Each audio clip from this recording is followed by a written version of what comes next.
मैं आपको माला की पूजा करने का एक मंत्र बताता हूँ। महीने 2 महीने में एक बार अपनी जप करने की माला को शुद्ध पानी से स्नान करा के, दूध मिल जाए थोड़ा तो फिर दूध से, फिर पानी से, पीपल के पत्ते पर माला को रखकर चंदन या कुमकुम से माला के मेरु पर तिलक करें और फिर मंत्र बोलकर माला को प्रणाम करें। तो माला की पूजा करने का मंत्र है, माला को शुद्ध जल से स्नान करा दिया, फिर दूध मिल जाए अगर गाय का कच्चा तो उससे करा दिया, फिर पानी से करा दिया, पवित्र वस्त्र से पोंछकर पीपल के पत्ते पर माला को रखकर और तिलक करें माला के मेरु पर। मंत्र बोलें ओम ऐं श्री अक्षमालाय नमः। ओम ऐं श्री अक्षमालाय नमः। ये माला की पूजा करने का मंत्र है। ओम, फिर से सुन लें, ओम ऐं श्री अक्षमालाय नमः।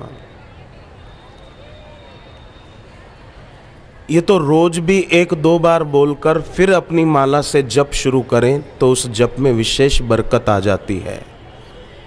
क्योंकि जिस माला से जप किया जाता है उस माला का भी आदर सत्कार जरूरी है, क्योंकि हम उससे जप करने जा रहे हैं इष्ट मंत्र का।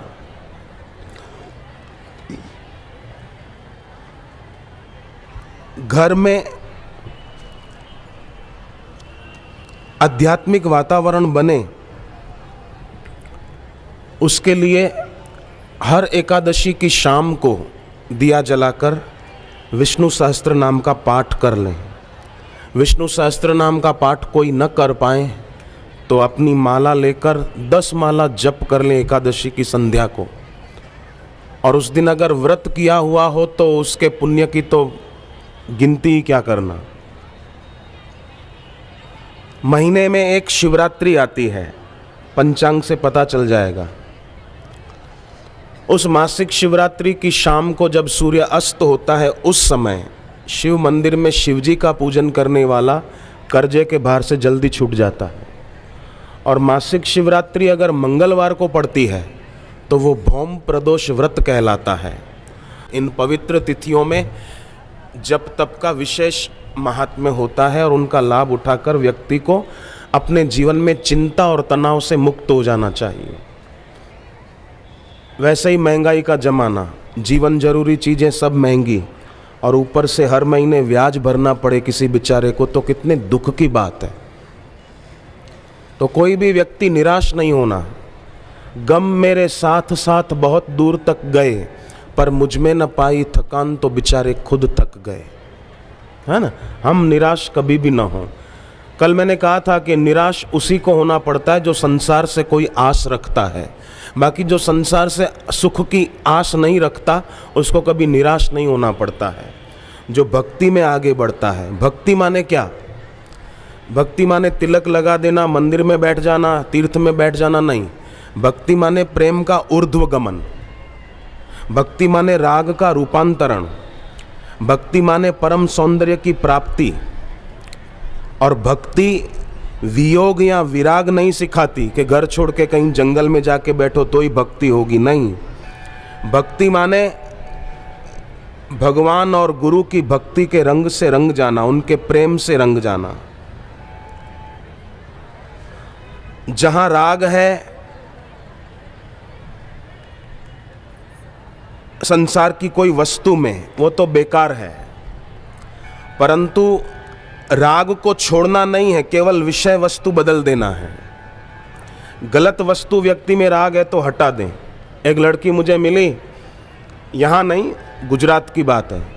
बोले अमुक लड़का है, हमारी जाति का नहीं है, वो कहता है मैं तुझसे प्रेम करता हूँ और तू मुझसे शादी को ना कहेगी तो मैं मर जाऊँगा।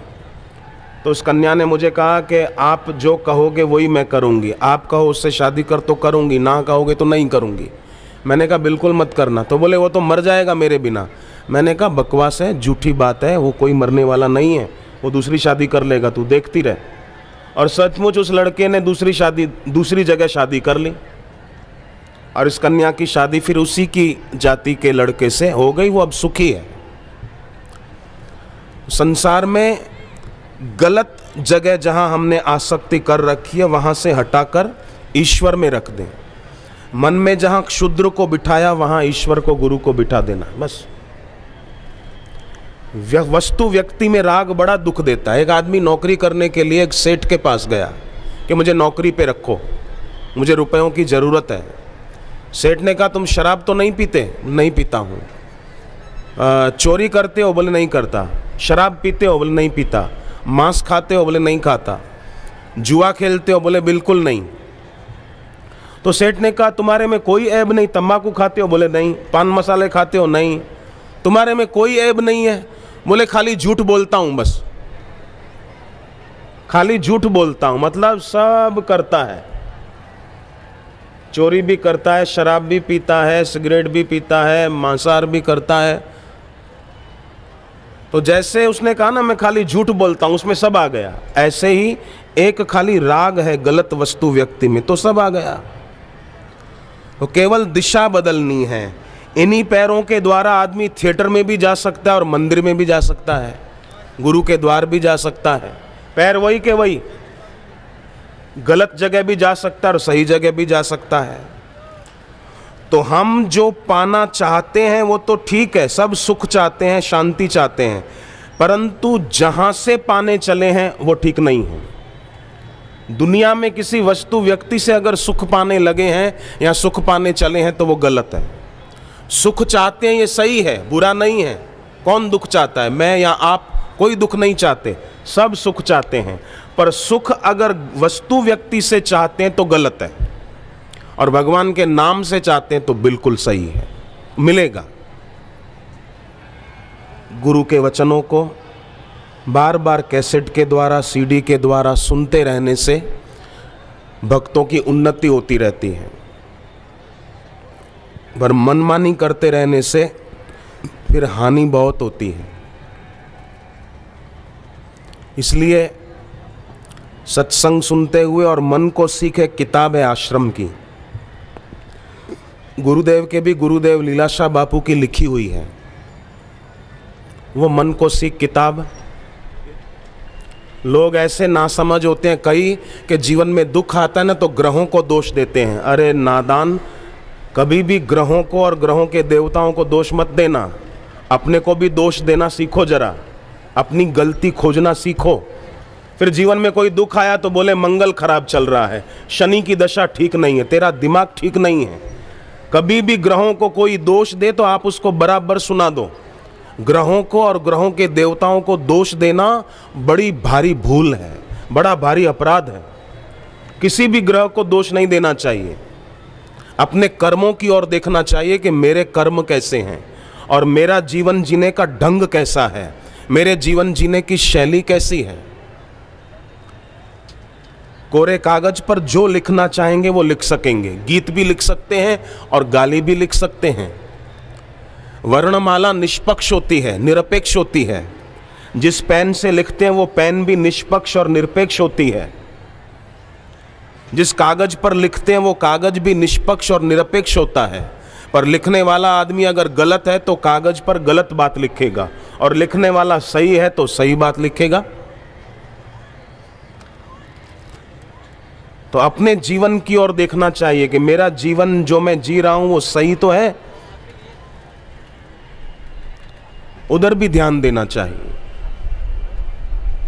एक गणितज्ञ था, वो एक दिन अपनी पत्नी और बच्चों के साथ पिकनिक पर गया। यात्रा करते करते एक ऐसी जगह पहुंचे, बीच में नदी थी। नदी के उस पार बड़ा सुहावना बगीचा आदि सुंदर दृश्य था, अच्छे अच्छे पेड़ पौधे थे। अब नाव वाला था नहीं, अब उस पार जाएं तो कैसे जाएं?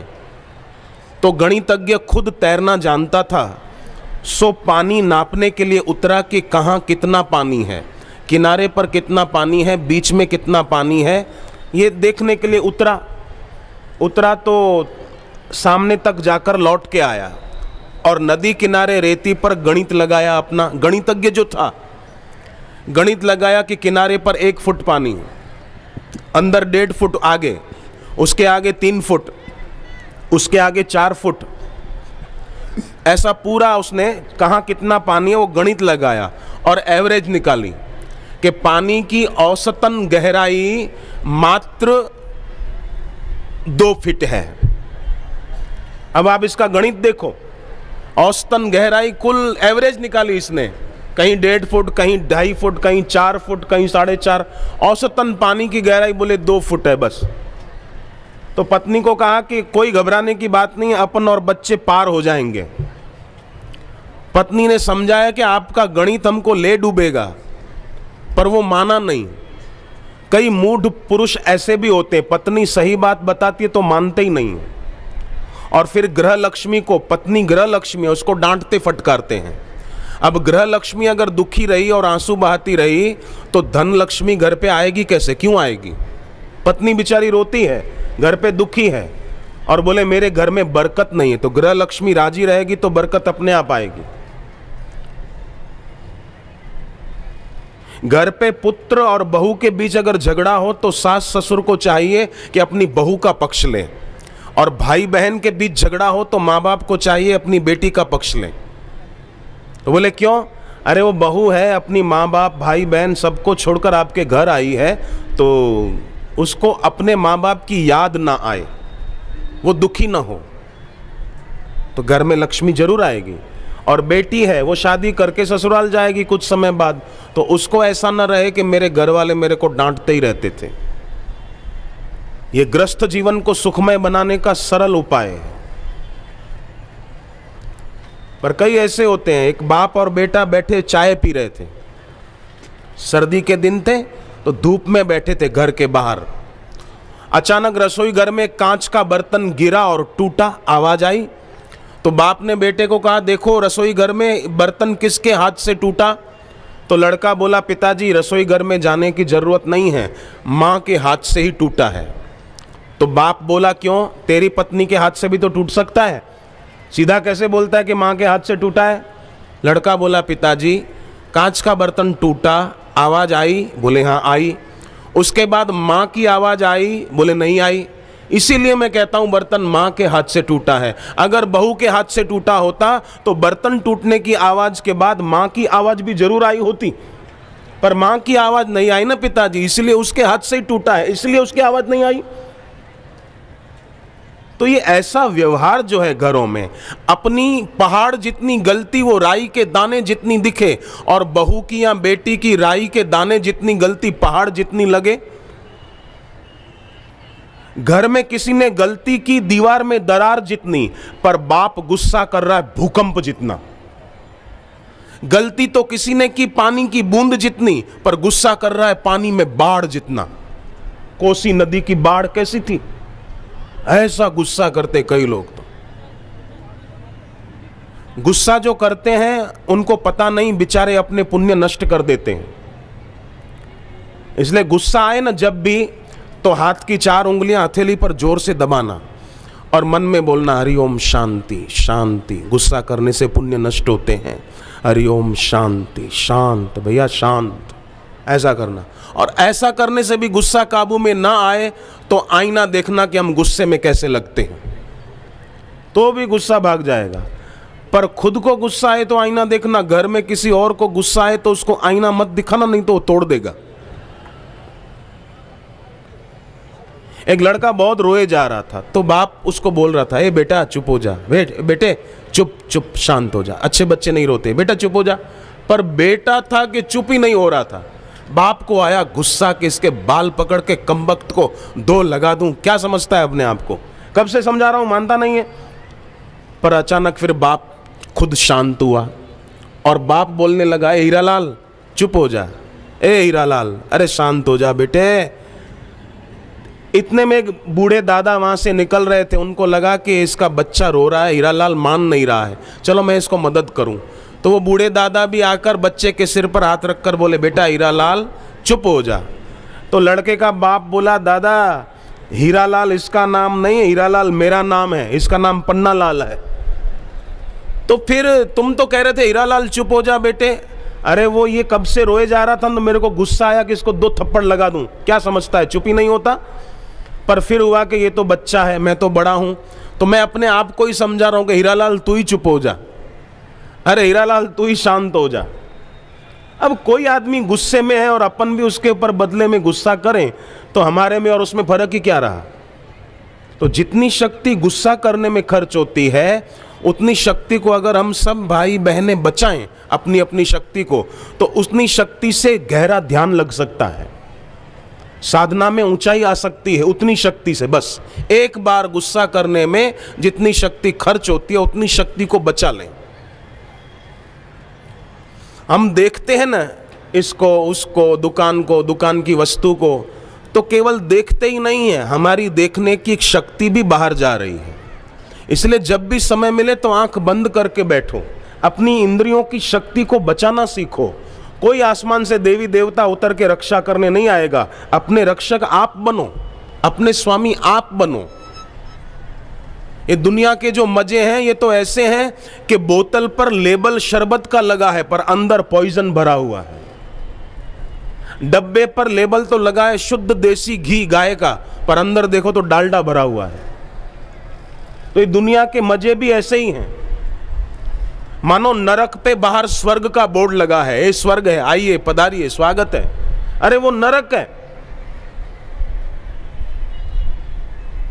इसलिए जीवन में सार है ये भक्ति। कबीर जी कहते थे, क्या सोए तू बांवरे, हे बांवरे, क्या तू सो रहा है, क्या सोए तू बांवरे।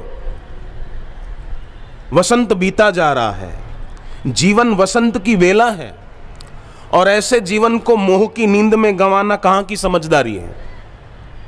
इसके बिना नहीं चलेगा, आइसक्रीम के बिना नहीं चलेगा, पेप्सी के बिना नहीं चलेगा, सैंडविच और बर्गर के बिना नहीं चलेगा। नहीं, मुझे भगवान के नाम के बिना नहीं चलेगा, मुझे सत्संग के बिना नहीं चलेगा, मुझे भक्ति के बिना नहीं चलेगा। ऐसा होना चाहिए।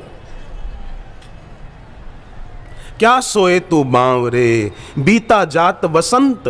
ये वसंत बीता जा रहा है। मनुष्य जीवन एक वसंत है, फूल खिला सकते हैं पर शूल रह जाते हैं। जीवन पूरा हो जाता है, वासनाओं की राख हाथ में रह जाती है बस, और कुछ नहीं बचता। और राख किस काम की।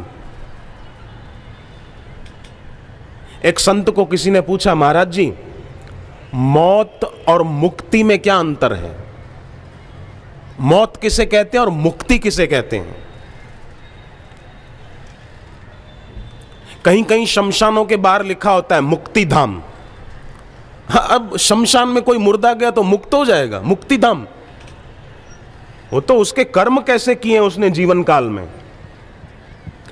जैसे एक फिल्म होती है, पिक्चर 2-2.5 घंटे की, 3 घंटे की होती है, तो देखने में तो अपने को 2.5 घंटे लगेंगे, परंतु वो पिक्चर बनाने वालों को कितना टाइम लगा होगा। 3 घंटे में थोड़ी बन गई होगी, उनको तो बहुत टाइम लगता है। ऐसे ही पूरा जीवन 60, 70, 80 साल का, जब अंत समय आता है ना मरने का, तब उस जीव को अपने किए हुए सारे कर्म एक पिक्चर की तरह याद आ जाते हैं। अरे मैंने ये किया था, मैंने ये किया था। और अगर अच्छा किया हो तो वो खुश होता हुआ दुनिया से जाता है, और बुरा किया हो तो बहुत दुखी होता है। सत्संग और भक्ति ना हो तो सिकंदर भी खाली हाथ मरता है और भिखारी भी खाली हाथ मरता है, पर सत्संग और गुरु की भक्ति हो और गुरु की दीक्षा हो तो भक्ति से भरा हुआ दिल लेकर वो भक्त जाता है, और मरने के बाद भी उसकी दुर्गति नहीं होती, ये भगवत गीता कहती है। इसलिए हम लोग बहुत फायदे में हैं। व्यापार में तो नफा भी होता है, नुकसान भी होता है, पर इस भक्ति के रास्ते पे नुकसान तो है ही नहीं, फायदा ही फायदा है। मैं वो गणितज्ञ की बात पूरी करूं। गणितज्ञ ने अपनी पत्नी को कहा कि एवरेज औसतन पानी की गहराई 2 फुट है, अपन पार हो जाएंगे। अब पति पत्नी और उनके 4 बच्चे छोटे छोटे, पति आगे, बच्चे पति के पीछे, और पत्नी जानबूझकर पीछे चली कि ये मेरे बच्चों को डुबाएगा। ये कोई एवरेज निकाली जाती है ऐसे पानी की औसतन गहराई? ये कैसा गणित। पति आगे आगे जा रहा है, आगे पानी गहरा आया थोड़ा 3-4 फुट, तो बच्चे डूबने लगे। पत्नी चिल्लाती है, पतिदेव बच्चों को बचाओ। पर वो बच्चों को बचाने नहीं भागा, वो किनारे की ओर भागा। रेती में जहां उसने अपना गणित लगाया था, औसतन गहराई निकाली थी, वहां आया कि मेरा गणित झूठा कैसे पड़ गया, बच्चे डूबने कैसे लग गए, मैंने गणित लगाया था। अब बोलो, ये तो पत्नी अक्कल वाली थी कि उसने बच्चों को बचा लिया, नहीं तो ये तो बच्चों को छोड़कर अपना गणित देखने आया था रेती में कि मेरा गणित झूठा कैसे हो गया। तो दुनिया में जो भी गणित लगा रहे हैं ना, उनका गणित सब यही है, डुबाने वाला है। और शास्त्र और सदगुरु जो बताते हैं, उनका गणित तारने वाला है, संसार से मुक्त करने वाला है। तो स्वामी शरणानंद जी को पूछा, मौत किसे कहते हैं, मुक्ति किसे कहते हैं? मौत और मुक्ति का जरा आप बताइए क्या है। संत ने उत्तर दिया कि मन में इच्छाओं के रहते हुए शरीर से प्राण निकल जाएं, उसका नाम मौत है। पर प्राणों के रहते हुए हमारे अंतर से इच्छाएं नष्ट हो जाए, उसका नाम मुक्ति है। जीवन काल में जीते जी हमारे प्राण भी हैं, आयु हमारी बाकी है, और अंदर में कोई इच्छा न रहे, कोई वासना न रहे, किसी के प्रति अट्रैक्शन न रहे, ये मुक्ति है, जीते जी मुक्ति है। मरने के बाद की मुक्ति किसने देखी है? बापूजी हमारा ऐसा जीवन चाहते हैं कि जीते जी मुक्ति का अनुभव हो जाए, ऐसा गुरुदेव चाहते हैं। इसलिए गुरुदेव दीक्षा देते हैं, सत्संग देते हैं। परंतु ऐसे महापुरुष की फिर निंदा करने वाले लोग भी वो बढ़ चढ़ के निंदा करते हैं, कई चैनल वाले।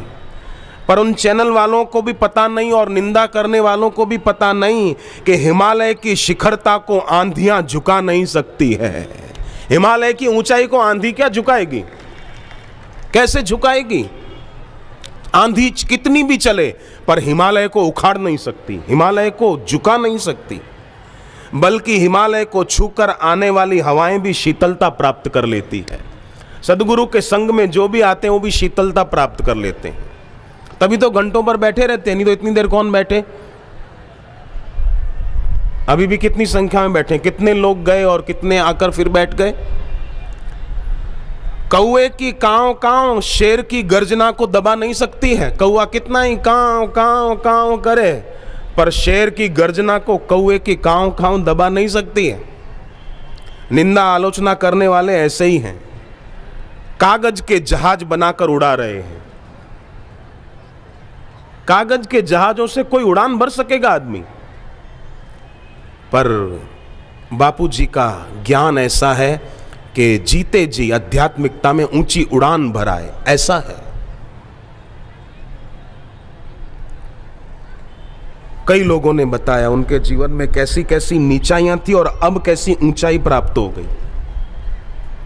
पहले शराब पीते थे, अब छूट गई। पहले मांसाहार करते थे, छूट गया। आपने कभी सुना कि 4-5 बकरियां मिलकर मनुष्य के बच्चे को उठाकर ले गई और पकाकर खा लिया? बकरियों ने कभी इंसान के बच्चे को उठाकर खाया नहीं, पर इंसान पढ़े लिखे ऐसे कि बकरियों के बच्चे और बकरियां पकाकर खा जाते हैं। कैसा लोगों ने अपने पेट को शमशान घाट बना रखा है, अपने पेट को कब्रिस्तान बना रखा है लोगों ने। शमशान में जाने पर किसी कोई मर जाता है तो जाते हैं अंतिम यात्रा में, पर फिर आकर स्नान कर लेते हैं, कपड़े बदल लेते हैं, पर खाते हैं मांसाहार, अपने पेट को शमशान घाट बनाए हुए। तब नहीं होता कि मुझे नहाना चाहिए, तब तो खा जाते हैं और पेट को शमशान बनाए जा रहे हैं। कैसी बुद्धि हो गई। बाप जीवित है तो उसकी सेवा नहीं करता, बाप गुजर गया दुनिया से तो उसका फोटो लगा देते हैं कि मेरे पिताजी हैं।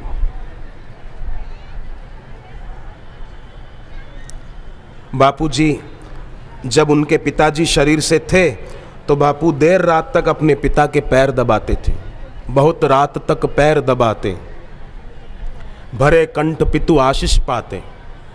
मैं आजकल यहाँ बैठे हुए जवानों से प्रार्थना करूँगा कि आप भी अपने घर पे बुजुर्ग पिताजी हैं, आपके दादा दादी हैं, रात को वो सोएं, आप भले 5 मिनट उनके पैर दबाओ, जरा उनकी सेवा करो, उनका आशीर्वाद मिलेगा। और आजकल तो बूढ़े दादा दादी, बूढ़े माता पिता के पैर नहीं, गला दबाने की बात करते।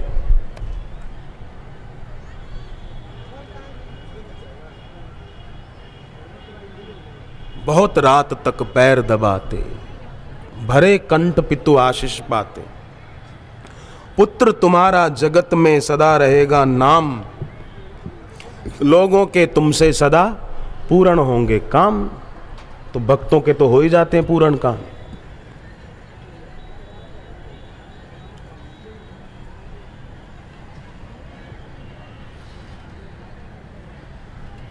नासिक में सत्संग था तो एक भाई साहब आए मेरे पास, मुझे चिट्ठी दी। उनकी चिट्ठी में लिखा था कि पिछले साल में बापूजी का सत्संग सुनने आया था, तो शिवरात्रि पर एक भाई मुझे मिले और चिट्ठी दी। चिट्ठी में लिखा था कि पिछले साल में सत्संग में आया था तो घर से पैदल चलकर आया था, कर्जा बहुत था और बड़े दुखी थे, पर सत्संग सुना तो सत्संग से बहुत बल मिला, प्रेरणा मिली और जीवन में जागृति आई। सत्संग में सुन लिया कि बड़े से बड़ा पाप है भगवान और भक्ति के बिना जीवन बिताना। ये बड़े में बड़ा पाप है।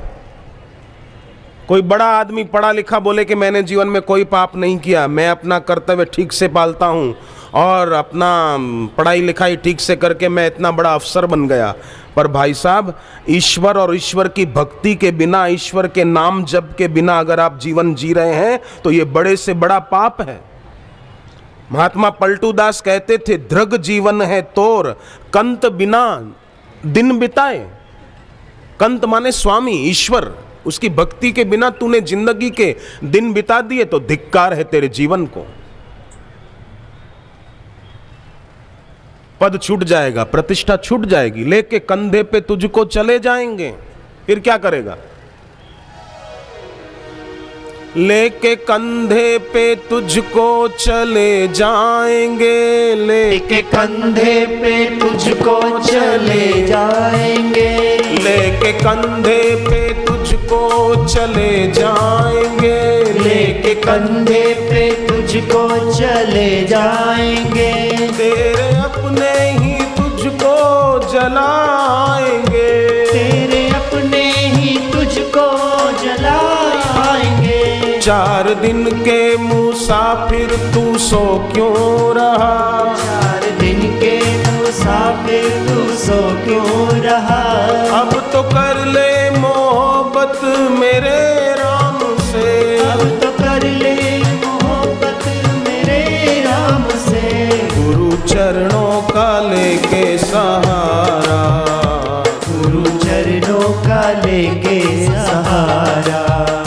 सबको मिलता है भव से किनारा, सबको मिलता है भव से किनारा। गुरु चरणों का लेके सहारा, गुरु चरणों का लेके सहारा।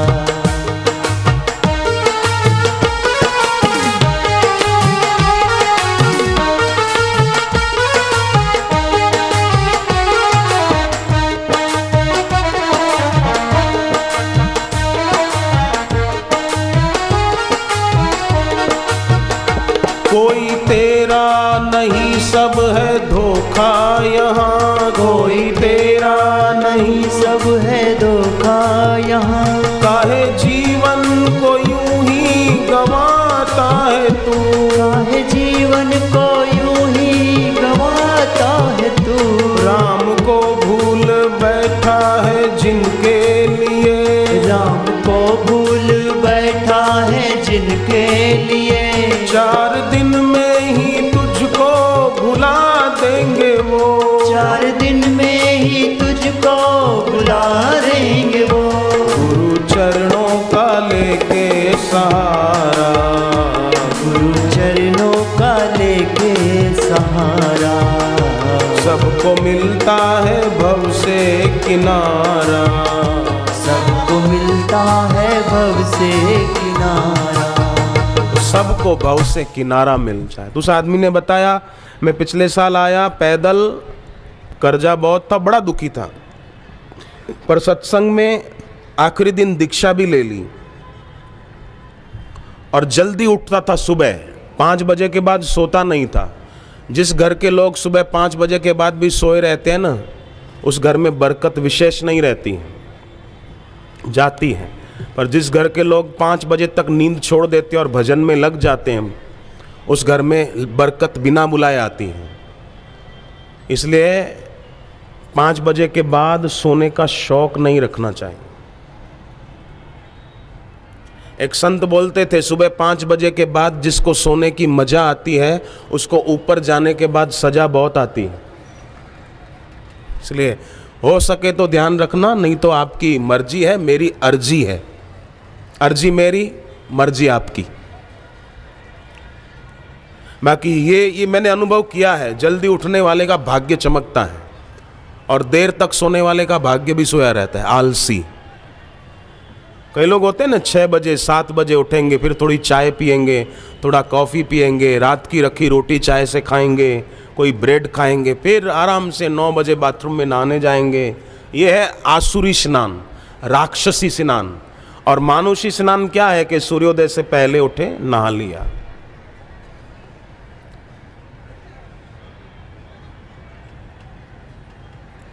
महाभारत में लिखा है, न च सूर्योदय स्वपेत, सूर्योदय तक सोना नहीं चाहिए। तो उस आदमी ने बताया कि मैंने सब नियम पाले और बोले 1 साल में इतना फर्क पड़ गया कि कर्जा भी उतर गया और अब मैं अपनी कार पार्किंग में खड़ी करके यहाँ सत्संग मैदान पर आया हूँ। 1 साल में इतनी उन्नति हो गई। पिछले साल शिवरात्रि पे ये हालत थी, अभी ये हालत है। देखो, तो सत्संग की जगह वो एक तीर्थ भूमि काशी के समान पवित्र है। और सत्संग देने वाले जो गुरुदेव हैं वो कौन है? सद्गुरुश्चैव शंकरः, गुरुर्देवो महेश्वर। ऐसी जगह पर बैठने से पुनर्जन्म न विद्यते। स्वस्ति प्रजाभ्य परिपालयन्ताम न्यायेन मार्गेण मही महिषः गो ब्राह्मणेभ्य शुभमस्तु नित्यम लोकाः समस्ता सुखिनो भवन्तु। प्रार्थना की गई है, वयम त्वाम स्मरामो वयम त्वाम भजामो वयम त्वाम जगत साक्षी रूपम नमामि। हे भगवान, हम आपका स्मरण करते हैं। हे भगवान, हम आपको ही भजते हैं।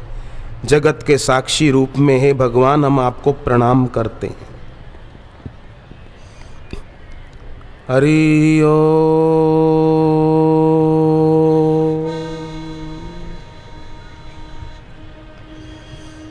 सभी बोले साथ में, हरि ओम।